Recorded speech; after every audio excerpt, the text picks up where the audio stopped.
Assalamualaikum warahmatullahi wabarakatuh teman-teman.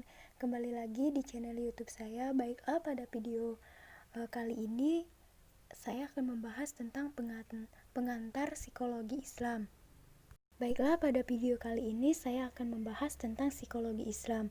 Pada jurnal yang telah diteliti oleh Emma Yudiani, pada penelitian tersebut peneliti membahas tentang sejarah psikologi kontemporer dan psikologi Islam.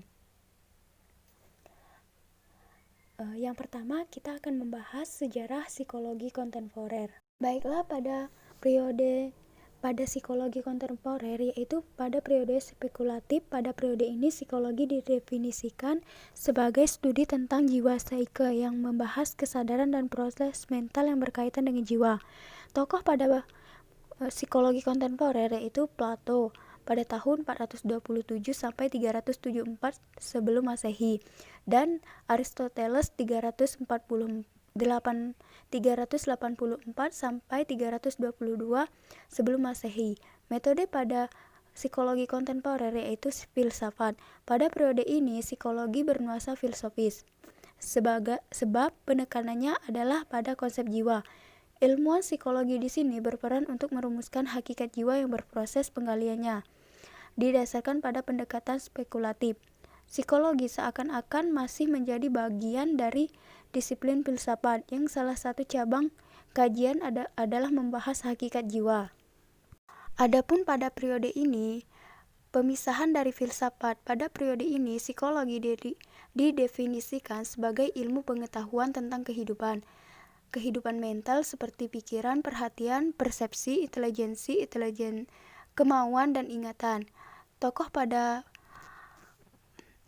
periode ini yaitu William Wood pada tahun 1832 sampai 1930.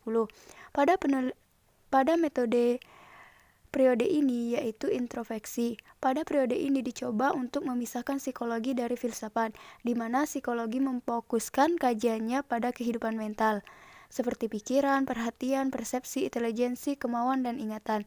Namun, pemisahan ini masih belum sempurna, sehingga masih ada pencampuran antara filsafat dengan psikologi.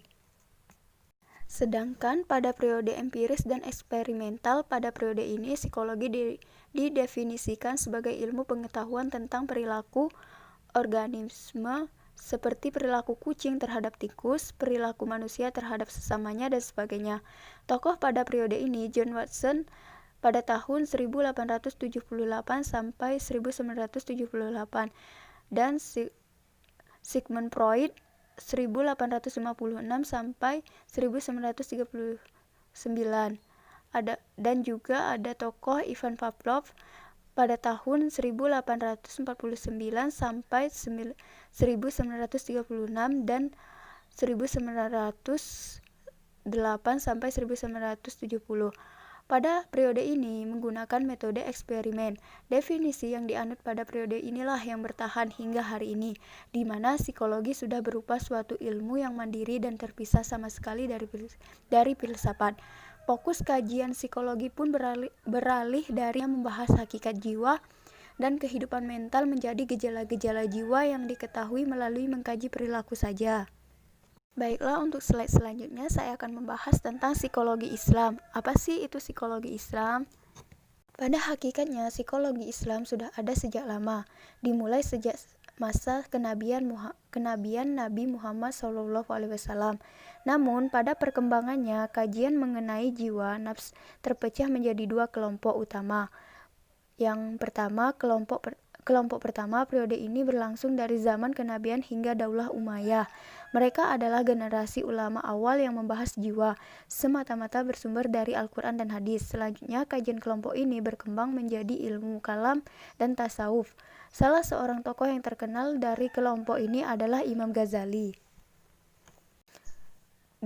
Kelompok kedua muncul pada periode kekuasaan Daulah Abbasiyah. Mereka melakukan gerakan penterjemahan, mengomentari, memperkaya filsafat Yunani.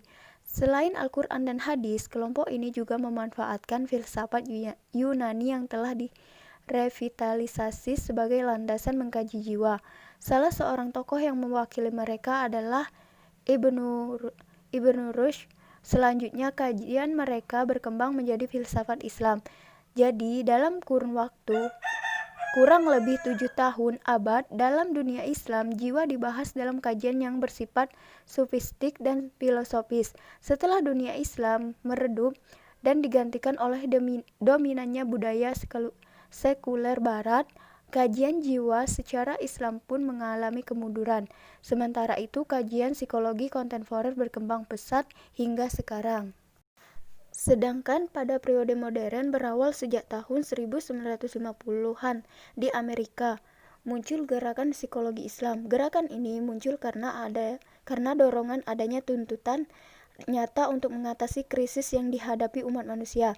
Gerakan ini terus berlanjut dan psikologi Islam terus mendapatkan perhatian hingga pada tahun 1978 diadakan Symposium on Psychology and Islam di Riyadh, Arab Saudi. Bahkan The International Institute of Islamic Thought (IIT) yang merupakan sebuah lembaga kajian yang berpusat di Washington, Amerika, yang mengkhususkan diri dalam Islamisasi ilmu.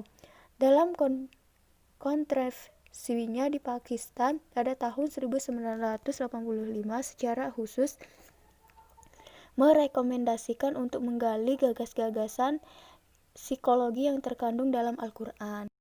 Adapun psikologi Islam di Indonesia ditandai dengan terbitnya Jurnal Pemikiran Psikologi Islam Kalam di Universitas Gadjah Mada, Simposium Nasional Psikologi Islam di Universitas Muhammadiyah Surakarta 1996, diterbitkannya sejumlah buku yang bernuansa psikologi Islam, serta dilakukan dan dilaporkannya beberapa penelitian bertema psikologi Islam. Dibukanya fakultas dan jurusan psikologi di lingkungan IAIN dan Perguruan Tinggi Agama Islam swasta. Adapun salah satu alasan mengapa harus ada psikologi Islam, karena ketidakpuasan akan teori-teori psikologi kontemporer.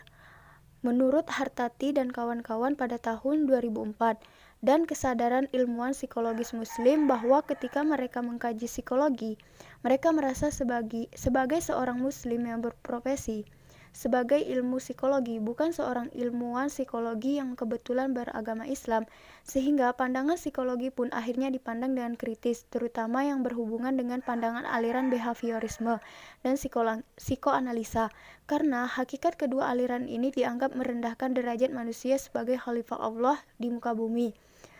Menurut Profesor Zakia Darajat dalam Mubarak tahun 2002, dan aliran humanisme justru dianggap terlalu memandang manusia terlalu sempurna, sehingga seolah-olah bisa bermain-main sebagai Tuhan, play a God, sebagai penentu tunggal akan kehidupannya. Apa sih itu psikologi Islam? Salah satu beberapa alternatif definisi tentang psikologi Islam menurut Profesor Zakia Darajat dalam Mubarak tahun 2002, psikologi Islam adalah ilmu yang berbicara tentang manusia, terutama kepribadian manusia yang bersifat filsafat, teori metodologi dan pendekatan problem dengan didasari sumber-sumber formal Islam, Al-Quran dan hadis, akal, indera, dan intuisi.